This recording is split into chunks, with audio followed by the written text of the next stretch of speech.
تو لیکن اس اعلان کا امام نفس زکیہ کو نقصان یہ ہوا کہ بہت سے لوگ عین وقت پہ ان کا ساتھ چھوڑ گئے۔ امام نفس زکیہ 145 ہجری 6 دسمبر 762 عیسوی کو ان کو شہید کر دیا گیا، اور بڑی بد تہذیبی سے ان کی لاش کو شہروں میں پھیلایا گیا، اور ان کے سر کو اور لاش کو لٹکایا گیا مختلف جگہوں پہ، مدینہ منورہ پہ اور آس پاس کے ایریاز میں، اس کو نشان عبرت بنانے کے لیے۔ امام نفس زکیہ کے بھائی امام نفس الرضیہ تھے، اور دونوں امام ابراہیم نفس الرضیہ اور دونوں بھائیوں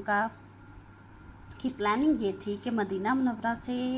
امام نفس زکیہ بغاوت کا اعلان کریں گے، اور دوسری طرف سے کوفہ کی سائڈ سے امام نفس الرضیہ بغاوت کا اعلان کریں گے۔ لیکن عین وقت پہ امام نفس الرضیہ بیماری کا شکار ہوئے، اور ان کے کچھ ساتھی ان کا ساتھ چھوڑ گئے، تو دونوں طرف سے ابو جعفر منصور کو گھیرنے کی جو ایک پالیسی بنائی گئی تھی اس پہ عمل نہ کیا جا سکا، اور ادھر سے امام نفس زکیہ کی شہادت کی خبر سن کر امام ابراہیم اور ابراہیم نفس الرضیہ کے ساتھی ان کا ساتھ چھوڑ گئے، اور ان دی اینڈ امام ابراہیم نفس الرضیہ کو بھی شہید کر دیا گیا۔ اب اسٹوڈنٹ سے بڑا اس ہی ٹاپک کا ایک سب ٹاپک ہے، اس کو اہم ہے یہ، اس پہ بھی ہم تھوڑی سی ڈیٹیل میں بحث کرتے ہیں کہ امام نفس الزکیہ کیوں ناکام ہوئے۔ سب سے پہلی وجہ ہسٹورینز یہ بتاتے ہیں، کریٹکس یہ بتاتے ہیں کہ انہوں نے قبل از وقت خروج کیا۔ خروج سے مراد ہے علن کھلم کھلا واضح ہو کر اپنی بیعت کا اعلان کرنا، اپنی بغاوت کا اعلان کرنا۔ بہت سے ان کے ساتھی حتیٰ کہ امام ابو حنیفہ بھی یہ سمجھتے تھے کہ ابھی امام نفس زکیہ کے اتنے سپورٹرز نہیں ہوئے ہیں، ابھی ان کے پاس دفاعی لحاظ سے بھی اتنی قوت نہیں ہے کہ وہ اعلان بغاوت کا اعلان کریں۔ ان کا مشورہ یہی تھا کہ پہلے در پردہ ان کے خلاف تحریک چلائی جائے، اور جب مکمل قوت ایک خاص حد تک قوت آپ کے ہاتھ میں ہے تب آپ اعلان کریں اپنی بغاوت کا، لیکن ایسا نہیں ہو سکا، تو یہ ٹائمنگ جو ہے وہ ان کی ناکامی کا سبب بنی۔ پھر امام نفس زکیہ کے اپنے رشتہ داروں نے، بہت سے لوگوں نے ان کی بیعت نہیں کی، ان کا ساتھ چھوڑ گئے، اس کا عام لوگوں پہ مورلی جو ہے وہ بہت برا اثر پڑا۔ آپ نے خود عین وقت پہ اپنے حامیوں کو مدینہ سے باہر جانے کی اجازت دے دی، جبکہ باہر دشمنوں کی فوج کھڑی تھی، اس وجہ سے ان کے ساتھی اور کم ہو گئے، تو ان کو ناکامی کا سامنا دیکھنا پڑا۔ ان کے اپنے حامیوں کی آپس میں اختلافات تھے، جس کی وجہ سے جنگ پہ مکمل جو ہے توجہ نہیں دی جا سکی۔ مدینہ میں محصور ہو کر جنگ لڑی گئی تھی، امام نفس زکیہ اور ان کے ساتھی مدینہ میں محصور تھے، اور اسی خندق کو دوبارہ سے استعمال کیا گیا تھا جو غزوہ خندق میں نبی پاک صلی اللہ علیہ وسلم نے استعمال کی تھی، اور تمام صحابہ کرام نے جس کو بلڈ کیا تھا۔ مدینہ میں بہرحال اس وقت وسائل کم تھے، جس کی وجہ سے امام نفس زکیہ کو بہت سے مسائل دیکھنے پڑے۔ پھر دونوں بھائیوں نے پالیسی یہ بنائی تھی کہ منصور کو دونوں طرف سے ایک دم سے گھیر لیا جائے گا، اور شاید وہ ہڑبڑا کر کمزور پڑ جائے گا، لیکن اس زمانے میں ظاہر ہے کمیونیکیشن کے وہ ذرائع نہیں تھے، اس وجہ سے دونوں بھائیوں کے آپس میں رابطے کی کمی کی وجہ سے ایک ہی وقت میں دونوں طرف سے بغاوت نہیں ہو سکی۔ پھر امام ابراہیم بیمار پڑ گئے، ادھر سے امام نفس زکیہ کی شہادت کی خبر سن کر امام ابراہیم اور ان کے ساتھیوں پہ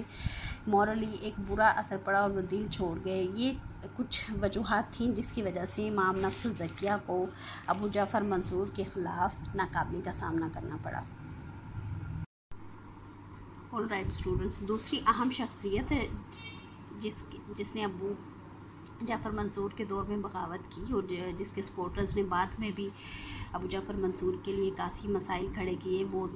وہ شخصیت ہے ابو مسلم خراسانی۔ ابو مسلم خراسانی کے بارے میں آپ پہلے لیکچر سے پڑھ رہے ہیں کہ اس فرد کا عباسی تحریک کو کامیاب بنانے میں اور عباسی خلافت کو مضبوط بنانے میں بہت اہم کردار تھا۔ اس کا بریف انٹروڈکشن بھی لاسٹ لیکچر میں آپ دیکھ چکے ہیں۔ اس کا نام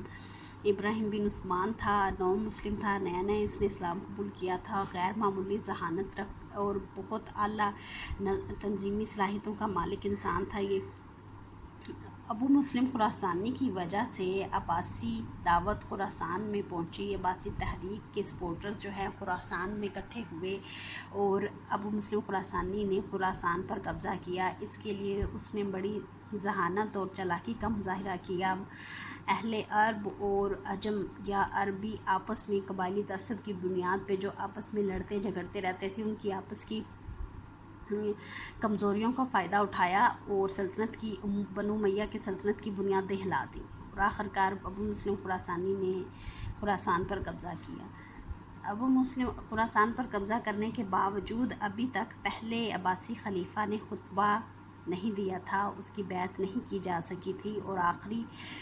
بنو امیہ کا خلیفہ مروان ثانی ابھی بھی موجود تھا، اور بنو امیہ کے بہت سے حامی بھی موجود تھے۔ ابو مسلم خراسانی نے دریائے زاب میں ایک جنگ میں بڑا اہم کردار ادا کیا جس کو مارکہ زاب یا جنگ زاب بھی کہتے ہیں، جس میں بنو امیہ کا مکمل خاتمہ کر دیا گیا تھا، اور بنو امیہ کے شہزادوں اور ان کے تمام سپورٹرز کو چن چن کر قتل کر دیا گیا تھا۔ اور اس کے بعد، اس جنگ کے بعد، پہلے عباسی خلیفہ نے اپنی خلافت اور بیعت کا اعلان کیا۔ اس میں ابو مسلم خراسانی کا بڑا اہم کردار تھا۔ اب ابو مسلم خراسانی کی مزید خدمات میں دیکھیں، آپ لاسٹ لیکچرز میں دیکھیں گے، عبداللہ الصفا کے دور میں چائنا کے آس پاس کے ایریا، فرغانہ، چاچ اور ترکوں کی بہت سی جو سلطنتیں تھیں، ان سب کو شامل کرنے میں اور وہاں پہ عباسی خلافت میں شامل کرنے میں ابو مسلم خراسانی کا بہت زیادہ ہاتھ تھا۔ البتہ ابو مسلم خراسانی اور ابو جعفر منصور کے آپس میں گہرے اختلافات تھے، اور یہ اختلافات منصور کے خلیفہ بننے سے پہلے بھی موجود تھے۔ کہتے ہیں، یہاں پہ ایک واقعہ بتایا گیا ہے کہ عبداللہ الصفا نے ابو جعفر منصور کو امیر الحج بنا کر بھیجا تھا، اور ساتھ ہی ابو مسلم خراسانی کو بھی بھیجا تھا حج کرنے کے لیے۔ تو اس راستے میں منصور نے آبزرو کیا کہ ابو مسلم خراسانی میں غرور و تکبر بہت بڑھ چکا ہے، اور اس کا سوشل انفلوئنس، عوام کے ساتھ اس کا تعلق اور عوام میں اس کی جتنی پذیرائی ہے، یہ شاید کل کو عباسیوں کے لیے خطرہ ثابت ہو سکتی ہے۔ پھر اسی دوران میں ابو مسلم خراسانی نے خود عبداللہ الصفا کے چچا کے قتل میں عبداللہ الصفا کی بڑی ہیلپ کی تھی، اور وہاں سے کافی سارا خزانہ لیا۔ اب اس خزانہ کو ابو جعفر منصور واپس منگوانے کے لیے جب اس نے ابو مسلم خراسانی سے تقاضا کیا، تو ابو مسلم خراسانی نے یہ جواب دیا کہ جنگوں میں تو مجھے جھونک دیا جاتا ہے، لیکن خزانہ کی دفعہ مجھ سے حساب لیا جاتا ہے۔ تو اس طرح کے اور بہت سی کچھ چند یہ 2-3 چھوٹے چھوٹے واقعات لکھے ہیں جو یہ بتاتے ہیں کہ ابو مسلم خراسانی اور ابو جعفر منصور کے درمیان میں شروع سے ہی اختلافات موجود تھے، ابو جعفر منصور کے خلیفہ بننے سے پہلے۔ بہرحال ایک دفعہ ابو جعفر منصور ابو مسلم خراسانی کو اپنے دربار میں بلا کے گفت و شنید کا بہانہ لگا کے اس کو اپنے دربار میں بلاتا ہے، اور وہیں پہ اس کا قتل کر دیا جاتا ہے۔ ابو مسلم خراسانی کے ایک چھوٹا سا ٹاپک ہے، اس کے زوال کے اسباب دیکھیں۔ وہ بتاتے ہیں کہ ابو مسلم کی پوزیشن اتنی زیادہ مضبوط تھی جس کی وجہ سے وہ مغرور و متکبر ہو گیا تھا، اور اس نے خلیفہ کی اہمیت کو اور خلیفہ کے فیصلوں کو چیلنج کرنا شروع کر دیا تھا، جو کہ ایک بہت بڑا خطرہ تھا، بنو عباس کے لیے خطرہ ثابت ہو سکتا تھا، اور اس خطرے کو ابو جعفر منصور نے بھانپ لیا تھا۔ پھر ابو جعفر منصور کو یہ لگتا تھا کہ ابو مسلم جو ہے اپنے سیرت و کردار کے لحاظ سے بہت اعلیٰ درجے کا منتظم تھا، بڑی اچھی طرح سے انتظام سنبھالتا تھا، ایڈمنسٹریٹو سکلز اس کی بہت اچھی تھیں، لیکن سازشی ذہن رکھتا تھا، خفیہ تحریک چلانے میں بڑا ماہر تھا، اور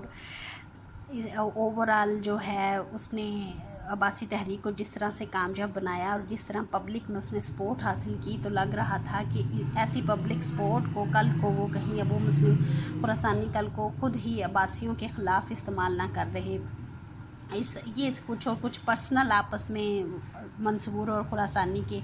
پرسنل اختلافات کی وجہ سے ابو جعفر منصور نے ابو مسلم خراسانی کا قتل کروا دیا تھا۔